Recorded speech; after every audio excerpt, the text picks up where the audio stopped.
With an accelerated improvement of health infrastructure in the past 2 years, we are in a strong position to withstand challenges. I am confident that with Sabka Prayas, we will continue our journey with strong growth. Honorable Speaker, we are marking Azadi Ka Amrit Mahotsav and have entered into Amrit Kal, the 25-year-long lead up to India at 100. Honorable Prime Minister, in his Independence Day address, had set out the vision for India at 100.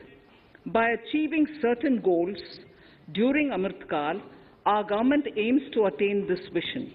They are complementing the macroeconomic level growth focus with a microeconomic level all-inclusive welfare focus, promoting digital economy and fintech, technology-enabled development, energy transition, and climate action, and relying on virtuous cycles starting from private investment with public capital investment, helping to crowd in private investment.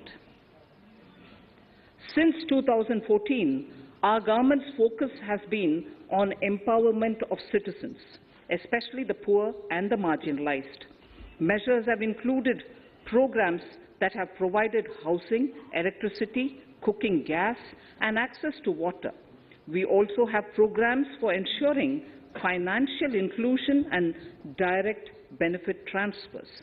We are committed to strengthening the abilities of the poor to tap all opportunities. Our government constantly strives to provide the necessary ecosystem for the middle classes, a vast and wide section which is populated across various middle-income brackets, to make use of the opportunities they so desire. This budget seeks to lay the foundation and give a blueprint to steer the economy over Amrit Kal of the next 25 years, from India at 75 to India at 100. It continues to build on the vision drawn in the budget of 21-22. Its fundamental tenets, which included transparency of financial statement and fiscal position, reflect the government's intent, strengths, and challenges. This continues to guide us. The initiatives of the last year's budget have seen significant progress and have been provided with adequate allocations in this budget as well. The strengthening of health infrastructure, speedy implementation of the vaccination program, and the nationwide resilient response to the current wave of the pandemic are evident for all. The productivity-linked incentive in 14 sectors for achieving the vision of Aatmanirbhar Bharat has received excellent response, with potential to create 60 lakh new jobs and an additional production of 30 lakh crore during next 5 years. Towards implementation of the new public sector enterprise policy, the strategic transfer of ownership of Air India has been completed. The strategic partner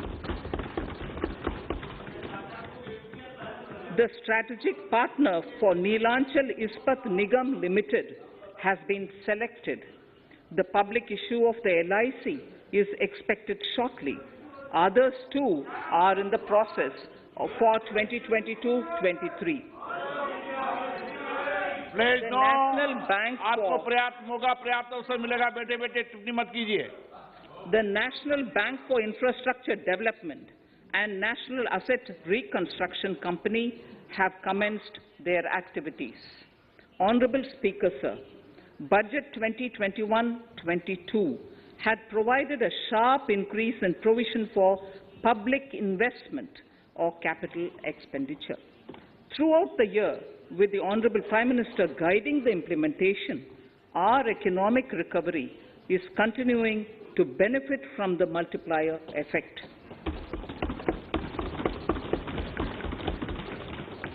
This budget continues to provide impetus for growth. It lays a parallel track of 1. A blueprint for the Amrit Kal, which is futuristic and inclusive. This will directly benefit our youth, women, farmers, the scheduled castes, and the scheduled tribes. And number 2, big private-public investment. Number 2, big public investment for modern infrastructure, readying for India at 100. This shall be guided by PM Gati Shakti and be benefited by the synergy of multimodal approach. Moving forward on this parallel track, we lay the following 4 priorities: PM Gati Shakti, inclusive development, productivity enhancement and investment, sunrise opportunities, energy transition, and climate action, and 4, financing of investments.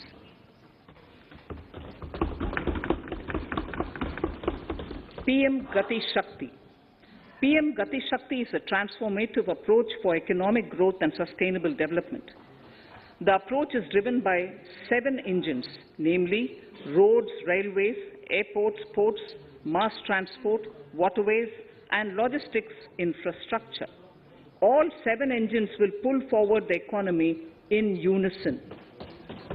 These engines are supported by the complementary roles of energy transmission, IT communication, bulk water and sewerage, and social infrastructure. Finally, the approach is powered by clean energy and Sabka Prayas. Sir, this manual link The efforts of the central government, the state governments, and the private sector together, leading to a huge job and entrepreneurial opportunities for all, especially the youth. PM Gati Shakti Master Plan, National Master Plan. The scope of PM Gati Shakti National Master Plan will encompass the 7 engines for economic transformation, seamless multimodal connectivity, and logistics efficiency. It will also include the infrastructure development by the state governments as per Gati Shakti Master Plan. The focus will be on planning, financing, including through innovative ways, use of technology, and speedier implementation. The projects pertaining to these 7 engines in the National Infrastructure Pipeline will be aligned with PM Gati Shakti framework. The touchstone of the master plan will be world-class modern infrastructure and logistics synergy among different modes of movement, both of people and goods, and location of projects. This will help raise the productivity and accelerate economic growth and development. Road transport. PM Gati Shakti Master Plan for expressways will be formulated in 22-23 to facilitate faster movement of people and goods. The national highways network will be expanded by 25,000 kilometers in 2022-23. 20,000 crores of rupees will be mobilized through innovative ways of financing to complement the public resources. The data exchange among all mode operators will be brought on unified logistics interface platform, designed for application programming interface. This will provide for efficient movement of goods through different modes, reducing logistics cost and time, assisting just-in-time inventory management, and in eliminating tedious documentation. Most importantly, this will provide real-time information to all stakeholders and improve international competitiveness. Open source mobility stack for organizing seamless travel of passengers will also be facilitated. Contracts for implementation of multimodal logistic parks at 4 locations through PPP mode will be awarded in 22-23. Railways will develop new products and efficient logistics services for small farmers and small and medium enterprises, besides taking the lead in integration of postal and railways network to provide seamless solutions for movement of parcels. One station, one product concept will be popularized to help local businesses and supply chains. As a part of Aatmanirbhar Bharat, 2,000 kilometers of network will be brought under Kavach, the indigenous world-class technology for safety and capacity augmentation in 2022-23. 400 new generation Vande Bharat trains will better energy efficiency and passenger riding experience will be developed and manufactured during the next 3 years. 100 PM Gati Shakti cargo terminals for multimodal logistics facilities will be developed during the next 3 years. Innovative ways of financing and faster implementation will be encouraged for building metro systems of appropriate type at scale. Multimodal connectivity between mass urban transport and railway stations will be facilitated on priority. Design of metro systems, including civil structures, will be reoriented and standardized for Indian conditions and needs. Parvat Mala. As a preferred ecologically sustainable alternative to conventional roads in difficult hilly areas, National Ropeways Development Program will be taken up on PPP mode. The aim is to improve connectivity and convenience for commuters, besides promoting tourism. This may also cover congested urban areas where conventional mass transit system is not feasible. Contracts for 8 such ropeway projects for a length of 60 kilometers will be awarded in 22-23.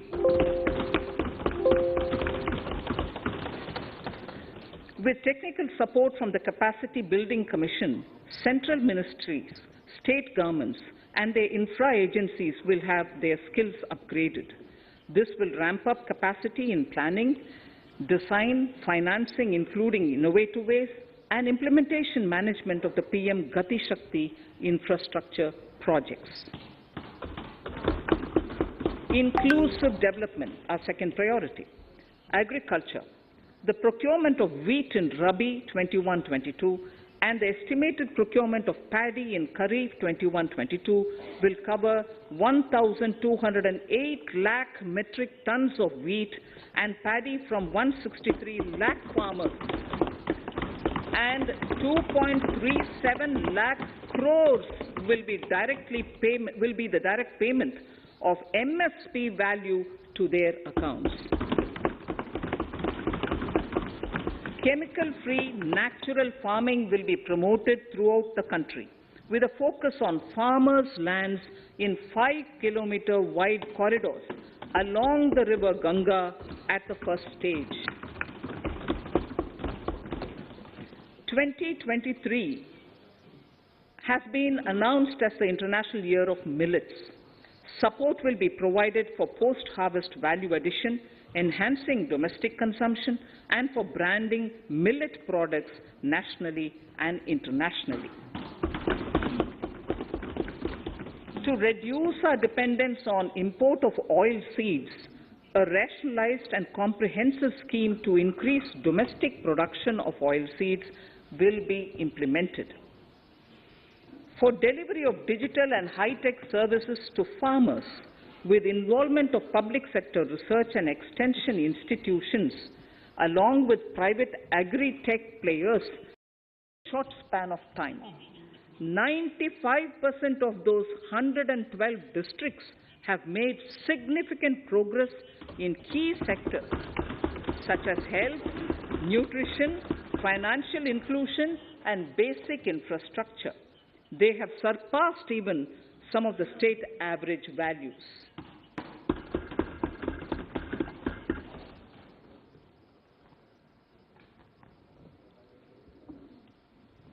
However, in those districts, some blocks continue to lag. In 22-23, the program will focus on such blocks in those districts. Border villages with sparse population, limited connectivity, and infrastructure often get left out from the development gains. Such villages on the northern border will be covered under a new Vibrant Villages program. The activities will include construction of village infrastructure, housing, tourist centers, road connectivity, provisioning of decentralized renewable energy, direct-to-home access for Doordarshan and educational channels, and support for their livelihood generation. Additional funding for these activities will be provided. Existing schemes will be converged. We will define their outcomes and monitor them on a constant basis. In 2022, 100% of 1.5 lakh post offices will come on the core banking system, enabling financial inclusion and access to accounts through net banking, mobile banking, ATMs, and also provide online transfer of funds between post office accounts and bank accounts.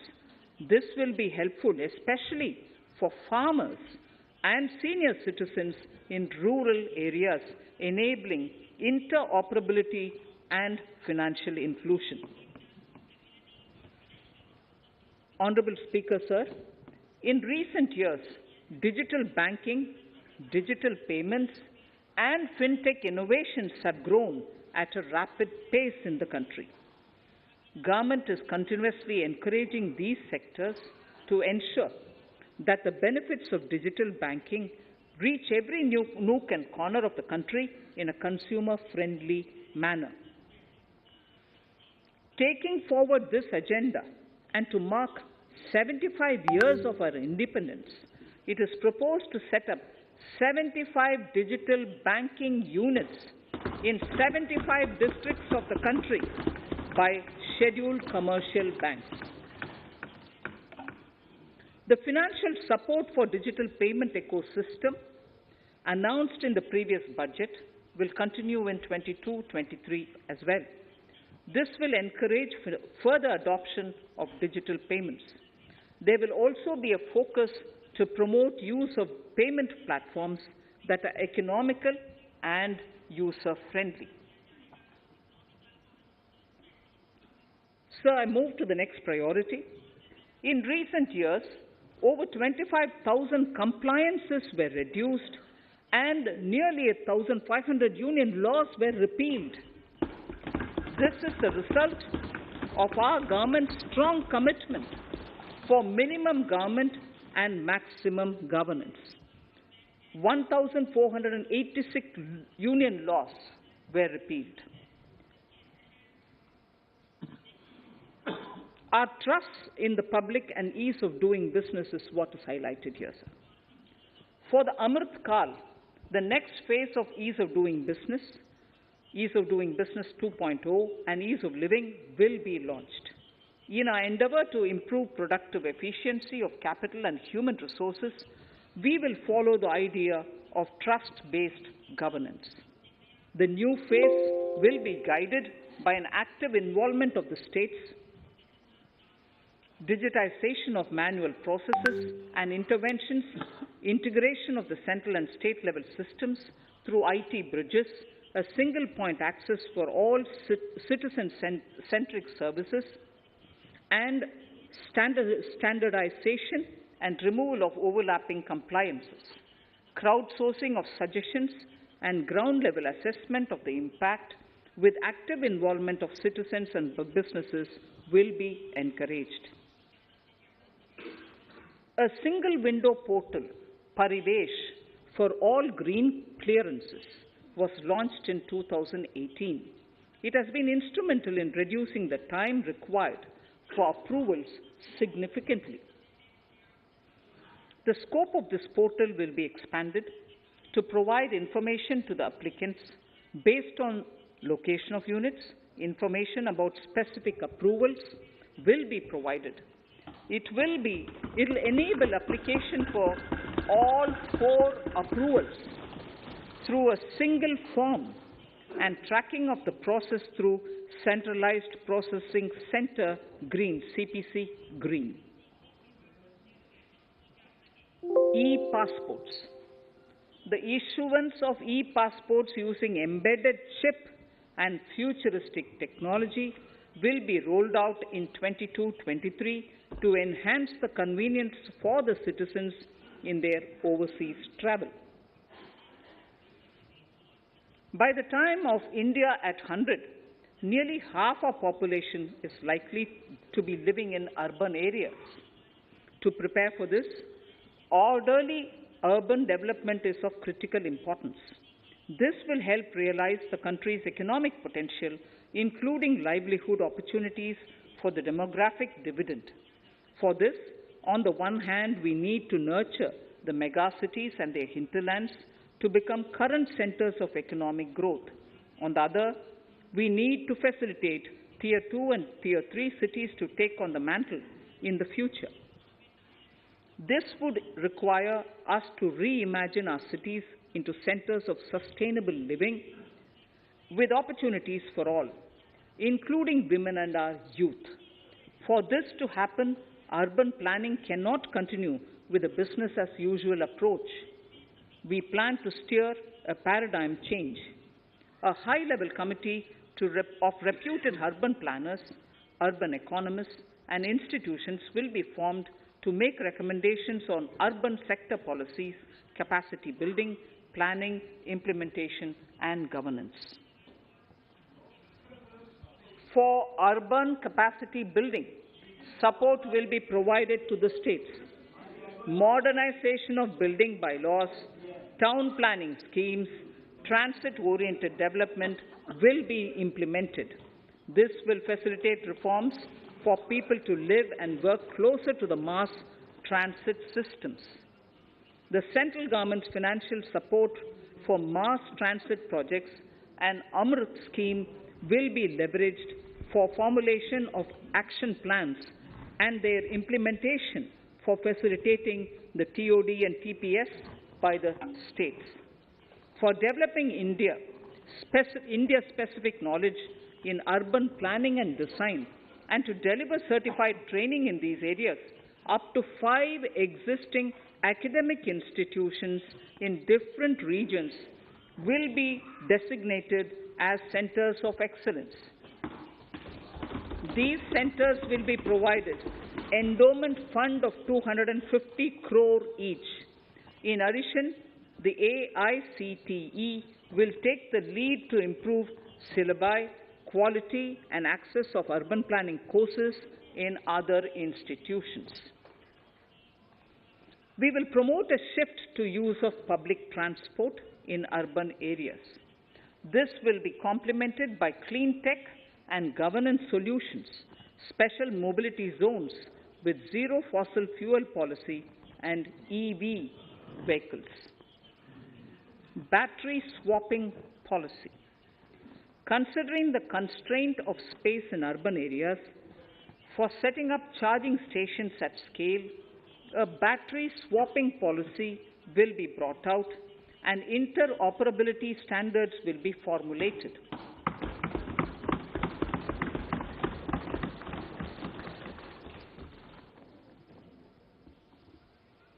The private sector will be encouraged to develop sustainable and innovative business models for battery or energy as a service. This will improve efficiency in the EV ecosystem. Efficient use of land resources is a strong imperative. States will be encouraged to adopt unique land parcel identification number to facilitate IT-based management of records. The facility for transliteration of land records across any of the Schedule 8 languages will also be rolled out. The adoption of linkage with National Generic Document Registration System, NGDRS, with the One Nation, One Registration software will be promoted as an option for uniform process of registration and anywhere registration of deeds and documents. Necessary amendments in the code IBC will be carried out to enhance the efficiency of the resolution process and facilitate cross-border insolvency resolution.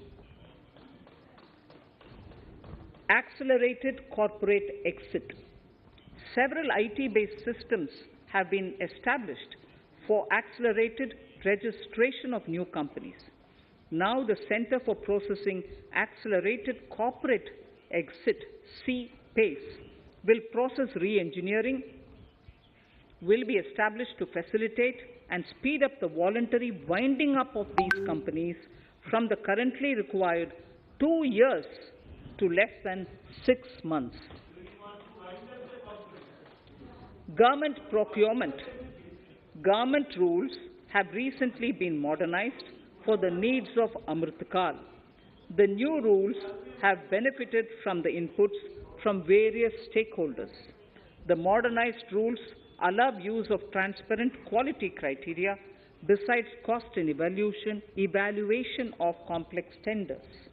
Provisions have been made for payment of 75% of running bills mandatorily within 10 days and for encouraging settlements of disputes through conciliation.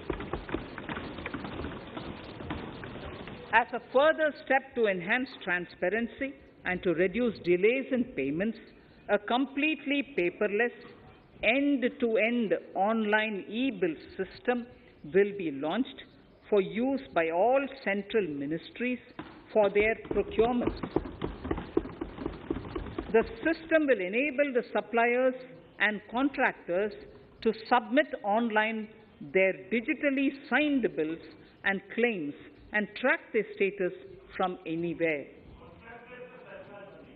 To reduce indirect cost for suppliers and work contractors, the use of surety bonds as a substitute for bank guarantee will be made acceptable in government procurements. Business such as gold imports may also find this useful. IRDAI, insurance regulator, has given the framework for issue of surety bonds by insurance companies. AVGC Promotion Task Force. The animation, visual effects, gaming, and comic, the AVGC sector, offers immense potential to employ youth.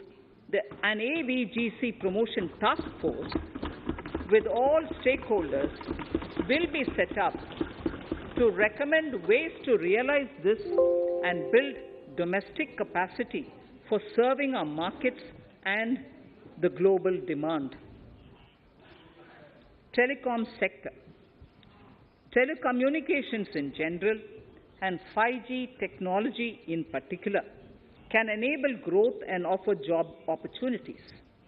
Required spectrum auctions will be conducted in 2022 to facilitate rollout of 5G mobile services within 2022-23 by private telecom providers. A scheme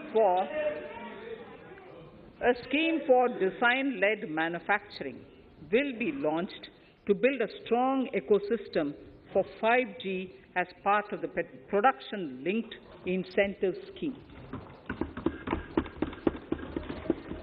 To enable affordable broadband and mobile service proliferation in rural and remote areas, 5% of annual collections under the Universal Service Obligation Fund will be allocated.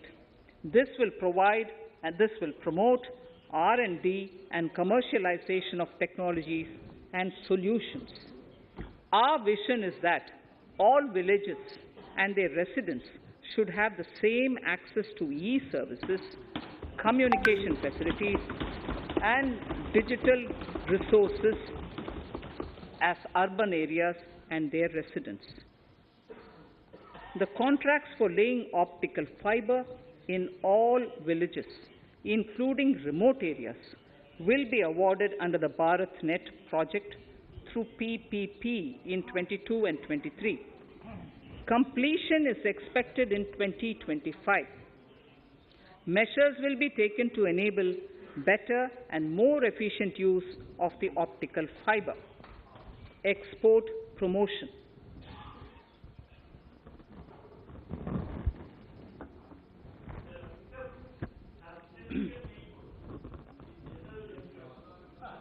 The Special Economic Zones Act will be replaced with a new legislation that will enable the states to become partners in development of enterprise and service hubs. This will cover all large existing and new industrial enclaves to optimally utilize available infrastructure and enhance competitiveness of exports. Aatmanirbharta in defense. Our government is committed to reducing imports and promoting Aatmanirbharta in equipment for the armed forces. 68% of the capital procurement budget will be earmarked for domestic industry in 22-23,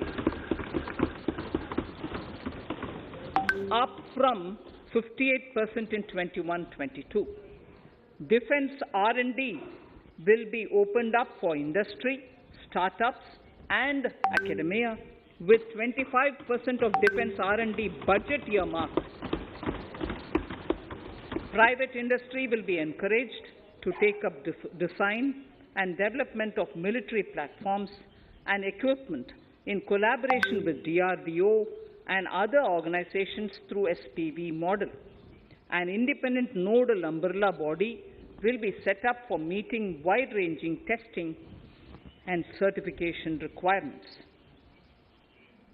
Artificial intelligence, geospatial systems and drones, semiconductor and its ecosystem, space economy, genomics and pharmaceuticals, green energy and clean mobility systems have immense potential to assist sustainable development at scale and modernize the country.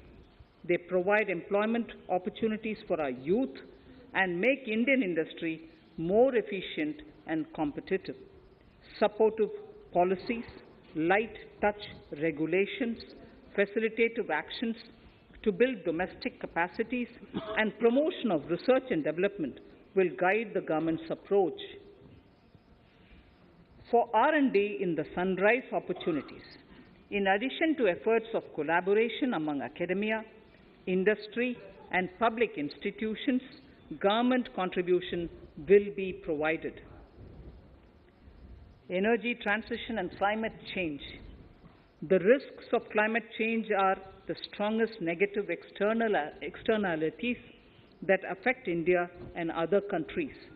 As Honorable Prime Minister said at the COP26 summit in Glasgow last November, and I quote, "What is needed today is mindful and deliberate utilization instead of mindless, destructive consumption," unquote. The low-carbon development strategy, as enunciated in the Panchamrit that he announced is an important reflection of our government's strong commitment towards sustainable development.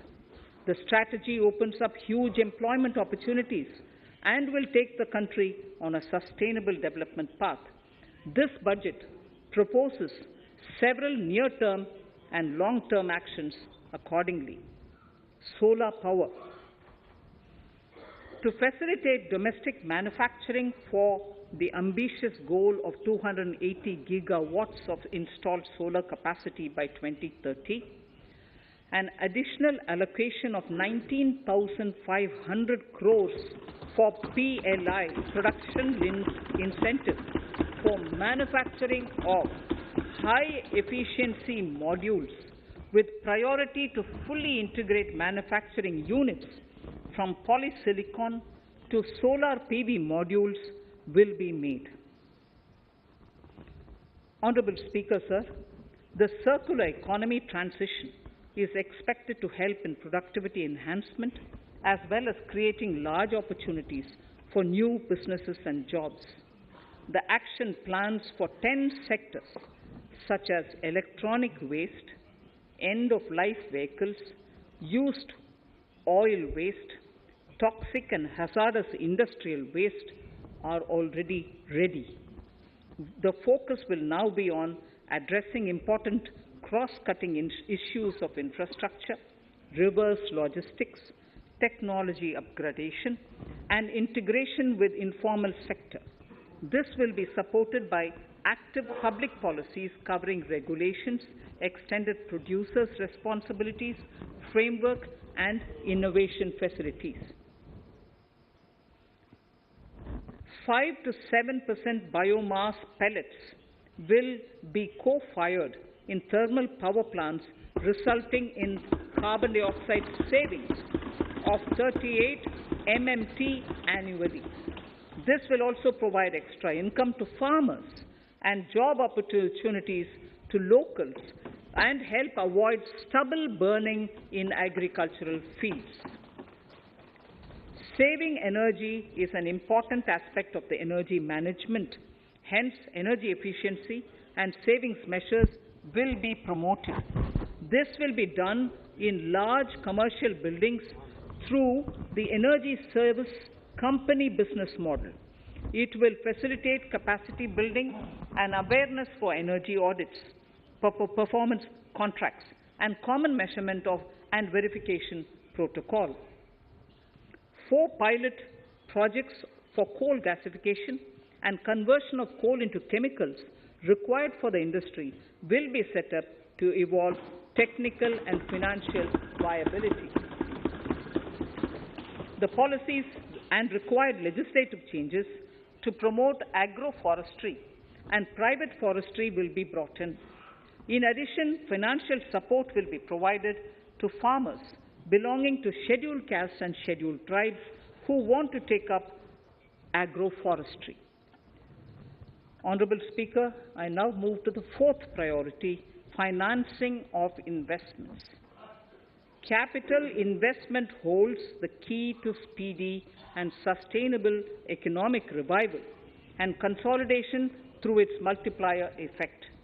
Capital investment also helps in creating employment opportunities, induced enhanced demand for manufactured input from large industries and MSMEs, services from professionals, and help farmers through better agri-infrastructure. The economy has shown strong resilience to come out of the effects of the pandemic with high growth. However, we need to sustain that level to make up for the setback of 2020-2021. As outlined in para 5 earlier, the virtuous cycle of investment requires public investment to crowd in private investment. At this stage, private investments seem to require that support to rise to their potential and to the needs of the economy. Public investment must continue to take the lead and prime the private investment and demand in 2022-23.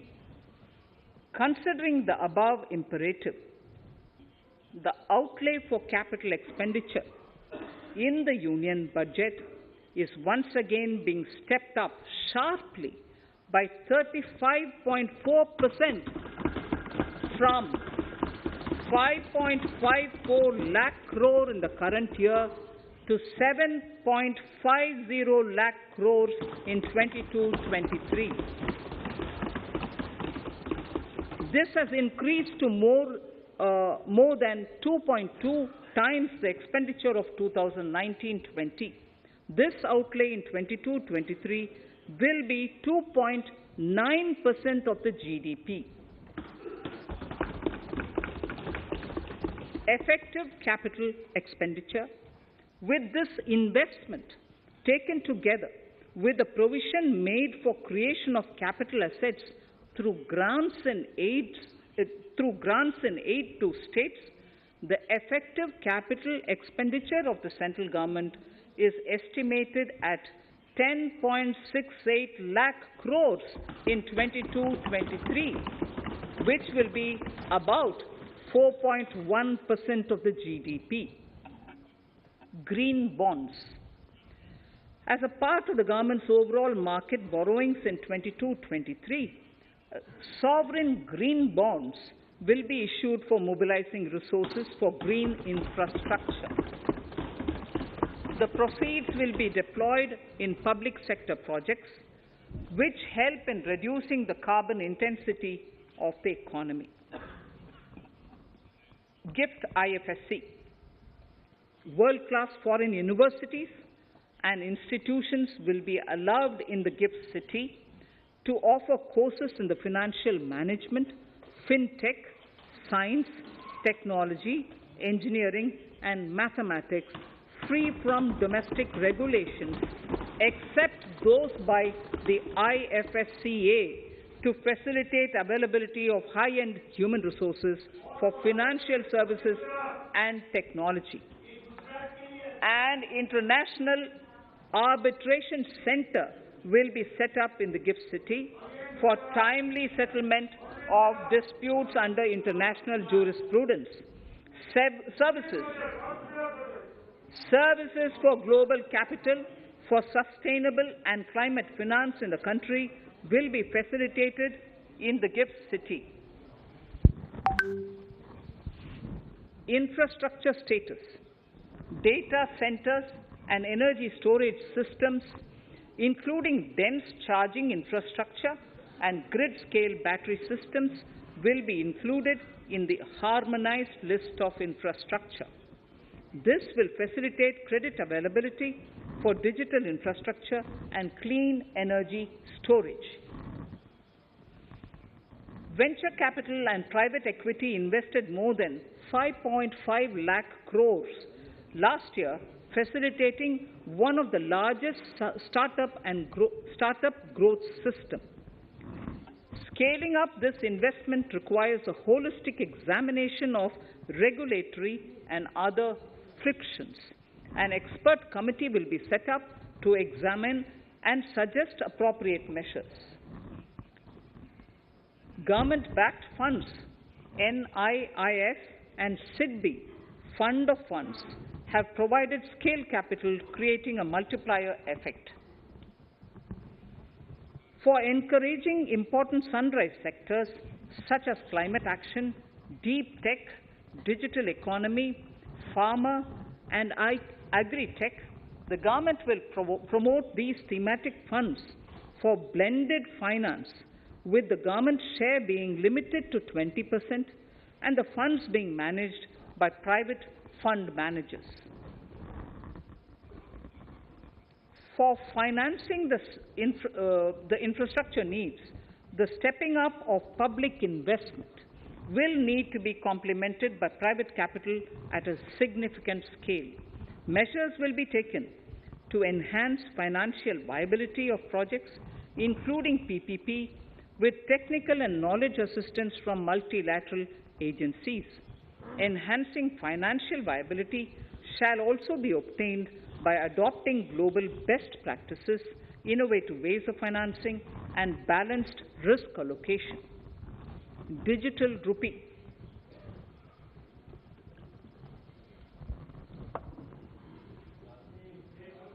Introduction of a central bank digital currency will give a big boost to digital economy. Digital currency will also lead to a more efficient and cheaper currency management system.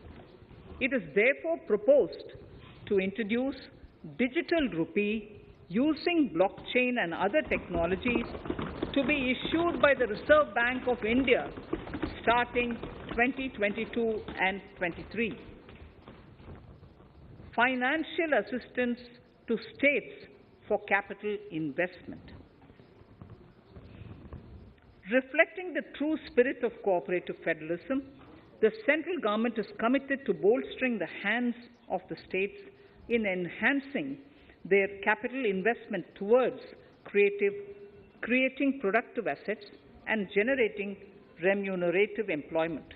The scheme for financial assistance to states for capital investment has been extremely well received by the states. In deference to the requests received during my meeting with the chief ministers and state finance ministers, the outlay for this scheme is being enhanced from 10,000 crores in the budget estimates to 15,000 crores in the revised estimates for the current year.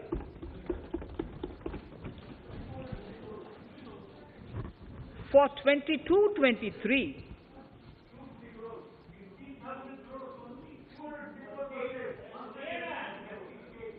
I'll repeat that sentence for the benefit of many of our honorable members.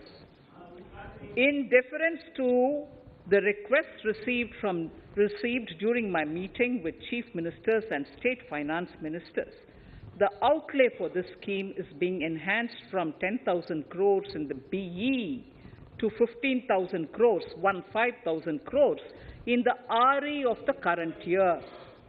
For 22-23, the allocation is 1 lakh crores to assist the states in catalyzing the overall investments in the economy. These 50-year interest-free loans are over and above the normal borrowings allowed to the states, are over and above the normal borrowings to the states.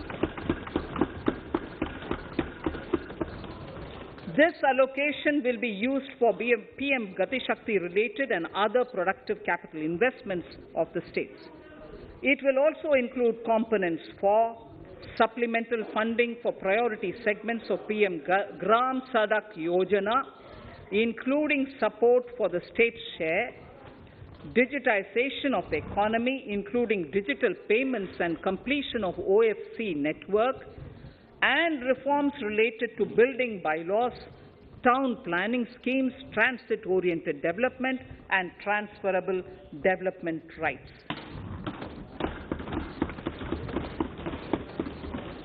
In 22-23, in accordance with the recommendations of the 15th Finance Commission, the states will be allowed a fiscal deficit of 4% of the GSDP, of which 0.5% will be tied to power sector reforms, for which the conditions have already been communicated in 21-22.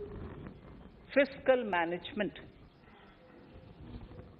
As against a total expenditure of 34.83 lakh crores of rupees projected in the BE 21-22, the revised estimate is 37.70 lakh crores.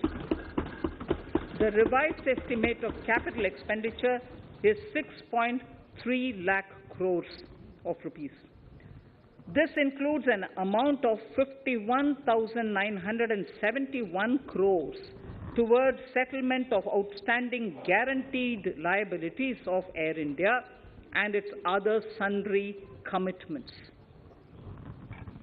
Coming to the budget estimates, Honourable Speaker, sir, the total expenditure in 22-23 is estimated at 39.45 lakh crores, while the total receipts other than borrowings are estimated at 22.84 lakh crores of rupees.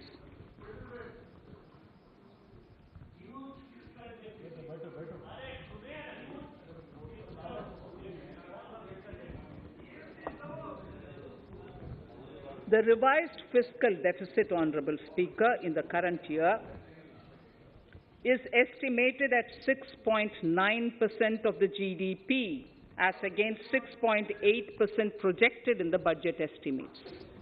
The fiscal deficit is in 22-23 is estimated at 6.4% of the GDP, which is consistent with the broad path of the fiscal consolidation announced by me last year to reach a fiscal deficit level below 4.5% by 25-26.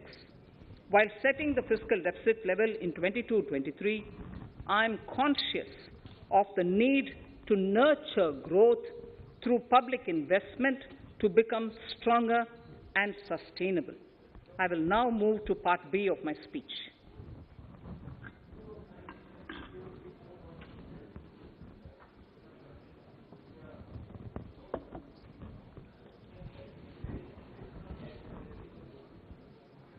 Direct tax.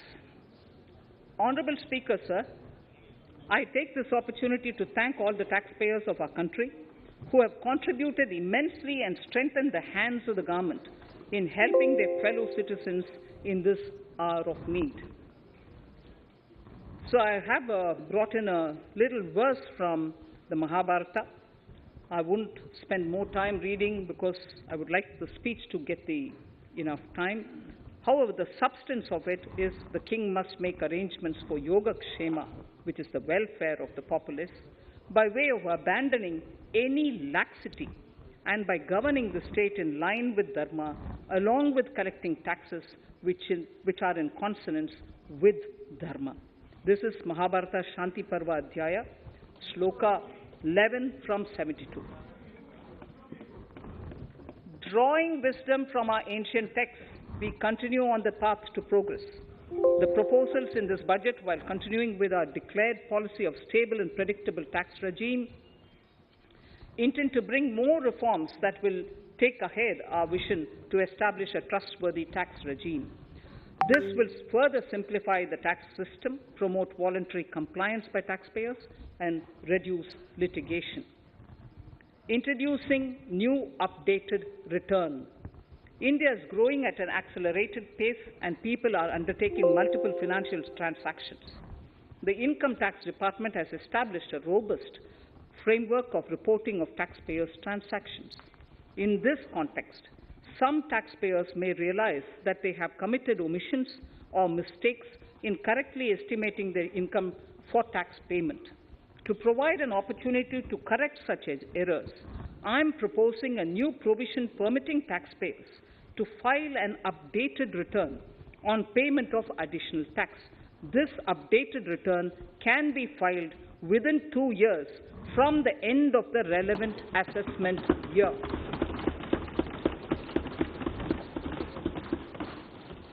Honorable Speaker, sir, presently, if the department finds out that some income has been missed out by an assessee, it goes through a lengthy process of adjudication.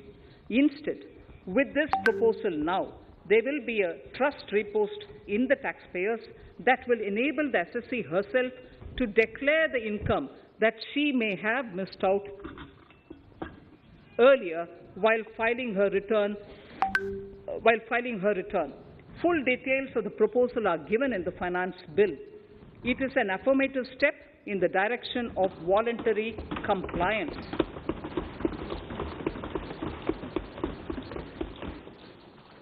Reduced alternative minimum tax rate and surcharge for cooperatives. Currently, cooperative societies are required to pay alternate minimum tax at the rate of 18 and 1.5%. However, companies pay the same rate, the same, which is the alternate minimum tax, at the rate of 15%. To provide a level playing field between cooperative societies and companies, I propose to reduce this rate for the cooperative societies also to 15%. Honorable Speaker, sir, I also propose to reduce the surcharge on cooperative societies from the present 12% to 7% for those having total income of more than 1 crore and up to 10 crores. This would help in enhancing income of cooperative societies and its members who are mostly from the rural and from farming communities. Tax relief to persons with disability. The parent or guardian of a differently abled person can take an insurance scheme for such person. The present law provides for deduction to the parent or guardian only if the lump sum payment or annuity is available to the differently abled person on the death of the subscriber, that is the parent or the guardian. There could be situations where the differently abled dependent may need payment of annuity or lump sum amount even during the lifetime of their parent or guardian. I propose thus to allow the payment of annuity and lump sum amount to the differently abled dependent during the lifetime of the parent and guardians, that is parent or guardians, attaining the age of 60 years. Parity between employees of the state and central governments. At present, the central government contributes 14% of the salary, of its employee to the National Pension System, NPS, Tier 1.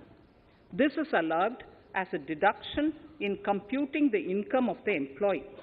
However, such deduction is allowed only to the extent of 10% of the salary in case of employees of the state governments. To provide equal treatment to both central and state government employees, I propose to increase the tax deduction limit from 10% to 14% on employers' contribution to the MPS account of state government employees as well. This would help in enhancing the social security benefits of the state government employees and bring them at par with central government employees. Incentives for startups. Startups have emerged as drivers of growth for our economy. Over the past few years, the country has seen a manifold increase in successful startups. Eligible startups established before 31/3/2022 had been provided a tax incentive for 3 consecutive years out of the 10 years from incorporation. In view of the COVID pandemic, I propose to extend the period of incorporation of the eligible startup by 1 more year, that is, up to 31/3/2023, for providing such tax incentives.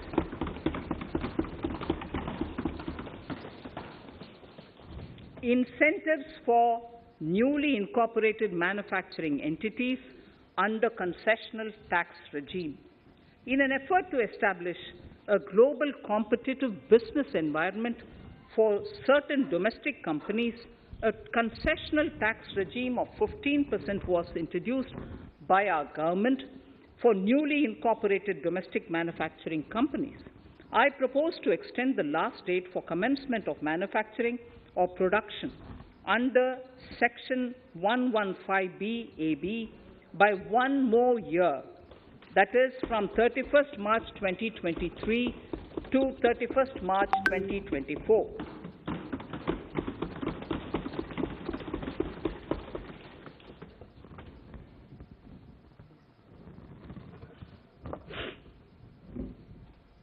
Scheme for taxation of virtual digital assets.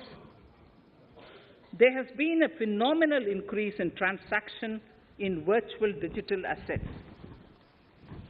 The magnitude and frequency of these transactions have made it imperative to provide for a specific tax regime. Accordingly, for the taxation of virtual digital assets, I propose to provide that any income from transfer of any virtual digital asset shall be taxed at the rate of 30%, 30%. No deduction in respect of any expenditure or allowance shall be allowed while computing such income except cost of acquisition.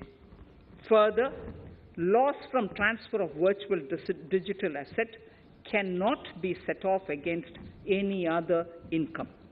Further, in order to capture the transaction details, I also propose to provide for TDS on payment made in relation to transfer of virtual digital asset at the rate of 1% of such consideration above a monetary threshold. Gift of virtual digital asset is also proposed to be taxed in the hands of the recipient.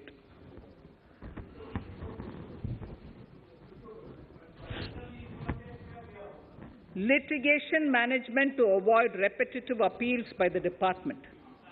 It has been observed that a lot of time and resources are consumed in filing of appeals which involve identical issues. Taking forward our policy of sound litigation management, I propose to provide that if a question of law in the case of an assessee is identical to a question of law which is pending in the appeal before a jurisdictional high court or Supreme Court, in any case, the filing of further appeal in the case of this assessee by the department shall be deferred till such a question of law is decided by the jurisdictional high court or the Supreme Court. This will greatly help in reducing the repeated litigation between taxpayer and the department. Taking forward our efforts to further promote the IFSC, I hereby propose to provide that income of a non-resident from offshore derivative instruments or over-the-counter derivatives issued by an offshore banking unit, income from royalty and interest on account of lease of ship, and income received from portfolio management services in IFSC shall be exempt from tax subject to specified conditions. Rationalization of surcharge. In the globalized business world, there are several work contracts whose terms and conditions mandatorily require formation of a consortium. The members in the consortium are generally companies. In such cases, the income of these AOPs has to suffer a graded surcharge up to 37%, which is a lot more than surcharge on the individual companies. Accordingly, I propose to cap the surcharge of these AOPs at 15%, 15%. Further, the long-term capital gains on listed equity shares, units, etc., are liable to maximum surcharge of 15%, while other long-term capital gains are subjected to a graded surcharge which goes up to 37%.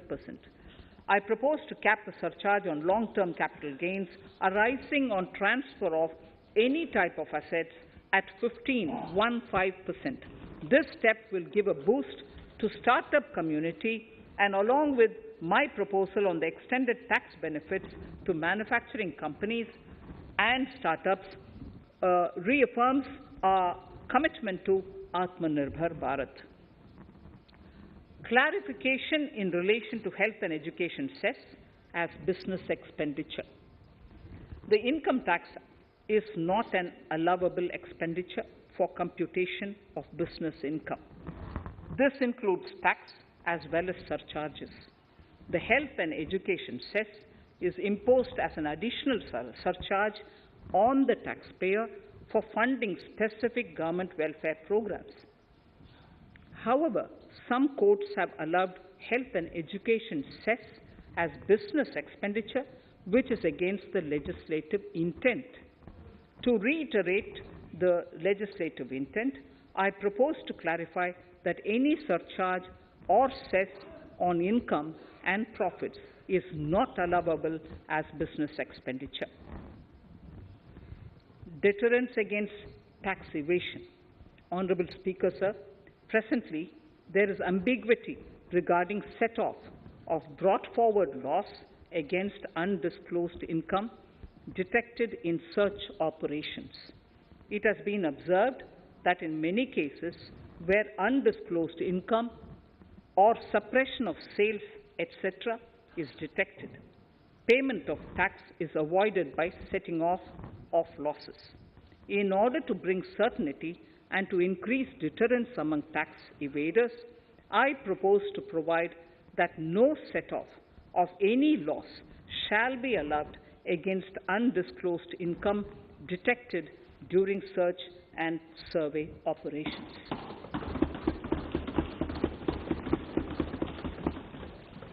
It has been noticed that as a business promotion strategy, there is a tendency on businesses to pass on benefits to their agents. Such benefits are taxable in the hands of the agents.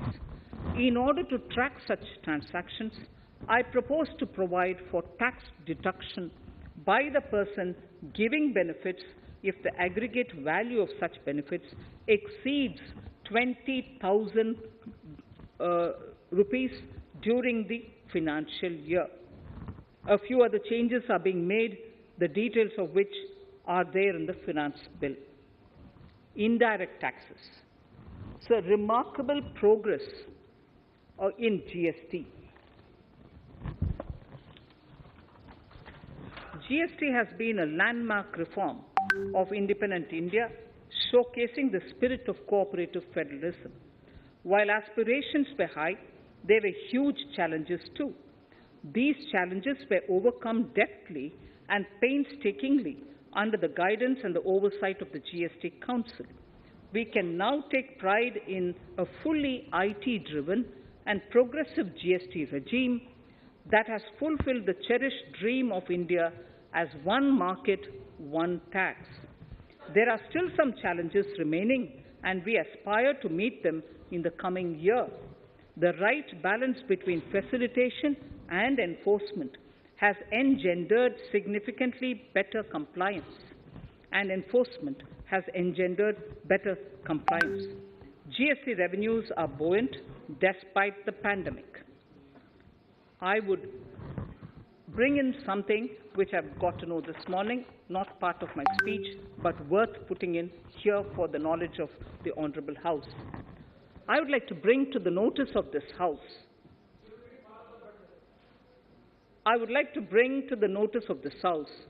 that the gross GST collections for the month of January 22 are rupees 1,40,986 crores, which is the highest since the inception of GST. This has been possible due to rapid economic growth, recovery, post-COVID,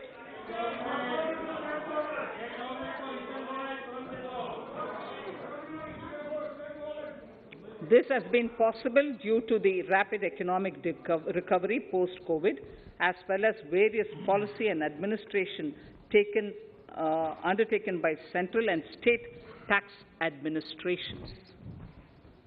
Taxpayers deserve applause for this growth. Not only did they adapt to the changes, but enthusiastically contributed to the cost of paying taxes. Special economic zones. In part A of my speech, I have referred to the proposed reforms in SEZs. Alongside, we will also undertake reforms in customs administration of SEZs, and it shall henceforth be fully IT-driven and function on the customs national portal with a focus on higher facilitation and with only risk-based checks. This will ease doing business by SEZ units considerably. This reform shall be implemented by 30th September 2022. Customs reforms and duty rate changes. Customs administration has reinvented itself over the years through liberalized procedures and infusion of technology. Faceless customs has been fully established. During COVID-19 pandemic, customs formation have done exceptional frontline work against all odds, displaying agility and purpose. Customs reforms have played a very vital role in domestic capacity creation, providing level playing field to our MSMEs, easing the raw material supply side constraints, enhancing ease of doing business, and being an enabler to other policy initiatives such as PLI and phased manufacturing plans. My proposal on customs side are aligned to these objectives. Project imports and capital goods. National Capital Goods Policy 2016 aims at doubling the production of capital goods by 2025.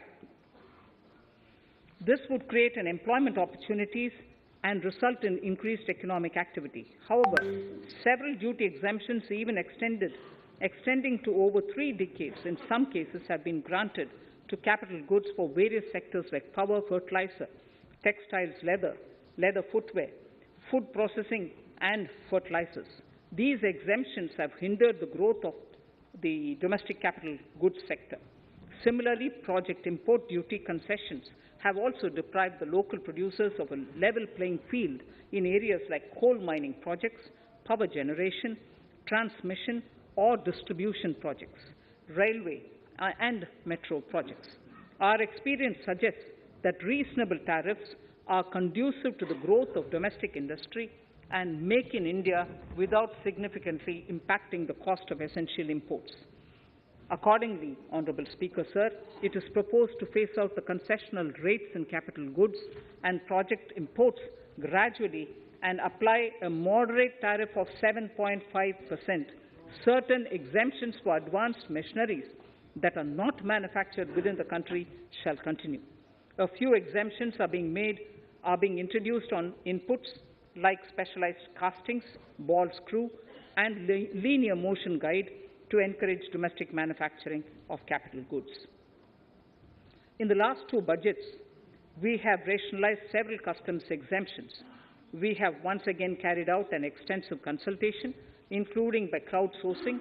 As a result of these consultations, more than 350 exemption entries are proposed to be gradually phased out. These include exemptions on certain agricultural produce,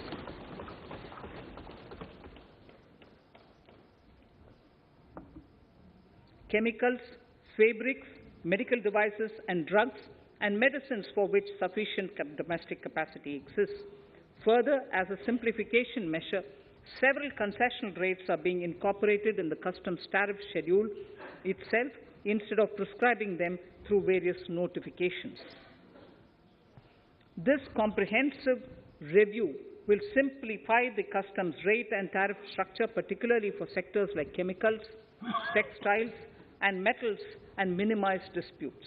Removal of exemption on items which are or can be manufactured in India, and providing concessional duties on raw material that go into manufacturing of intermediate products will go many a step forward in achieving our objective of Make in India and Atmanirbhar Bharat. I shall now take up specific sector-specific proposals. Electronics. Electronic manufacturing has been growing rapidly. Customs duty rates are being calibrated to provide a graded rate structure to facilitate domestic manufacturing of wearable devices, hearable devices, and electronic smart meters. Duty concessions are being given to parts of transformer of mobile phone chargers and camera lens of mobile camera module and certain other such items. This will enable domestic manufacturing of high-growth electronic items. Gems and jewelry. To give a boost to the gems and jewelry sector, customs duty on cut and polished diamonds and gemstones is being reduced to 5%. Simply sawn diamond would attract nil customs duty. To facilitate export of jewelry through e-commerce, a simplified regulatory framework shall be implemented by June this year to disincentivize import of undervalued imitation jewelry. The customs duty on imitation jewelry is being prescribed in a manner that a duty of at least 400 rupees per kg is paid on its import. Chemicals. Customs duty on certain critical chemicals, namely methanol, acetic acid, and heavy feedstocks for petroleum refining, are being reduced, while duty is being raised on sodium cyanide, for which adequate capacity in the domestic arena exists. These changes will help in enhancing domestic value addition. MSMEs. Duty on umbrellas is being raised to 20%. Exemption to parts of umbrellas is being withdrawn. Exemption is also being rationalized on implements and tools for agricultural sector which are manufactured in India. Customs duty exemption given to steel scrap last year is being extended for another year to provide relief to MSME secondary steel producers. Certain anti-dumping and CVD on stainless steel and coated steel flat products, bars of alloy steel and high-speed steel are being revoked in larger public interest considering prevailing high prices of metals. To incentivize exports, exemptions are being provided on items such as embellishment, trimmings, fasteners, buttons, zipper, lining material, specified leather, furniture fittings, and packaging boxes that may be needed by bona fide exporters of handicrafts, textiles, leather garments, leather footwear, and other goods. Honorable Speaker, sir, duty is being reduced on certain inputs required for shrimp aquaculture so as to promote its exports. Tariff measure to encourage blending of fuel. blending of fuel is a priority for this government. To encourage the efforts for blending of fuel, unblended fuel shall attract an additional differential excise duty of rupees 2 per litre from first day of October 22. A few other changes are being made in duty rates, customs, tariff and customs law, the details of which are there in the finance bill. Mr. Speaker, sir, with these words, I commend the budget to this august House. Thank you. Item number 2, Srimati Nirmala Sitharaman ji.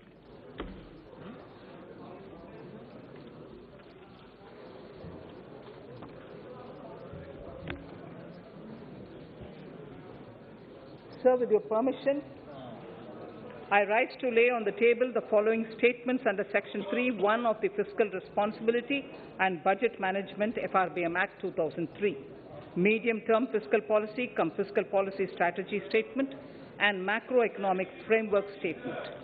Item number 3, Vitt Videk 2020, Nirmala Sitharaman ji.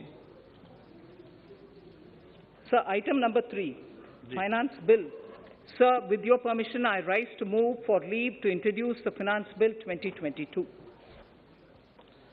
प्रश्न ये कि वित्त विधेयक को पुनर्स्थापित करने की अनुमति प्रदान की जाए।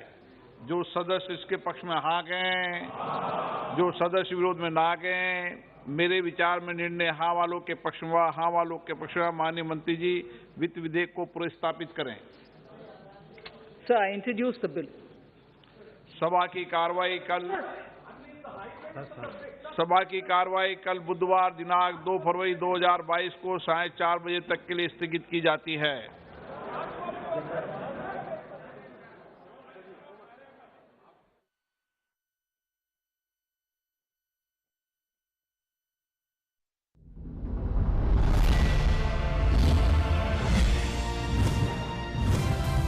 आप देख रहे हैं डीडी नेशनल, इंडिया का अपना चैनल। एक लौ जो जली, रोशनी बढ़ चली।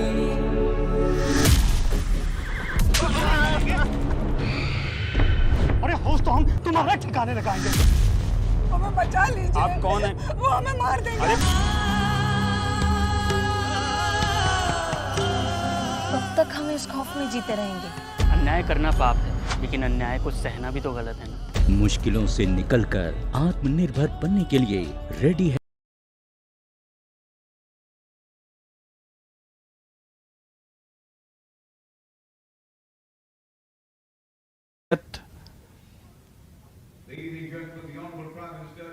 माननीय प्रधानमंत्री श्री नरेंद्र मोदी का आगमन होता हुआ आयोजन स्थल पर करियप्पा परेड मैदान, परंपरागत तौर पर प्रधानमंत्री एनसीसी रैली का आयोजन स्थल। माननीय प्रधानमंत्री महोदय द्वारा आज न केवल मार्च पास्ट का निरीक्षण किया जाएगा, बल्कि वे उत्कृष्ट कैडेट्स को पुरस्कार प्रदान करेंगे और चैंपियनशिप बैनर, जो कि एक बहुत ही गर्व और गौरव का अवसर होता है एनसीसी कैडेट्स के लिए, वो भी प्रदान किया जाएगा। प्रधानमंत्री श्री नरेंद्र मोदी पहुंच चुके हैं आयोजन स्थल पर।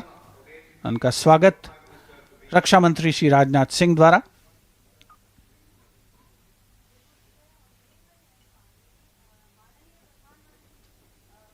माननीय प्रधानमंत्री श्री नरेंद्र मोदी का विधिवत स्वागत रक्षा मंत्री श्री राजनाथ सिंह द्वारा सलामी मंच की ओर अग्रसर। प्रधानमंत्री महोदय स्वयं एनसीसी कैडेट रहे हैं, तो एनसीसी पगड़ी उन्होंने धारण कर रखी है, एक गरिमा प्रदान करते हुए इस अविस्मरणीय अवसर को।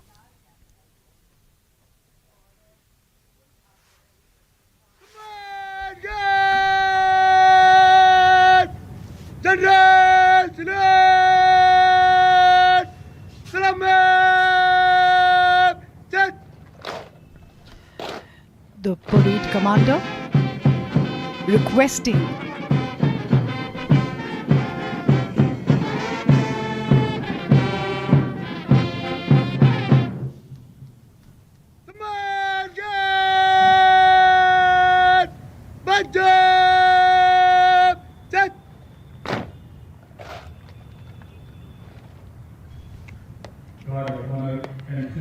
General salute given by the NCC.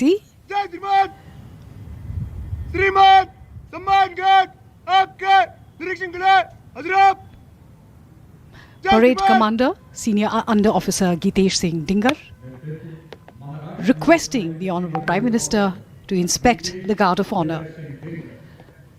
The Guard of Honour is being presented by 4 contingents of the National Cadet Corps and is being led by Senior Under Officer Gitesh Vijay Singh Dingar of the Maharashtra Directorate. The Prime Minister is piloted on the left by Senior Under Officer Anchani Hira Barua from the Northeast Directorate and on the right by Senior Under Officer Nancy Subriya from the Jammu and Kashmir Ladakh Directorate.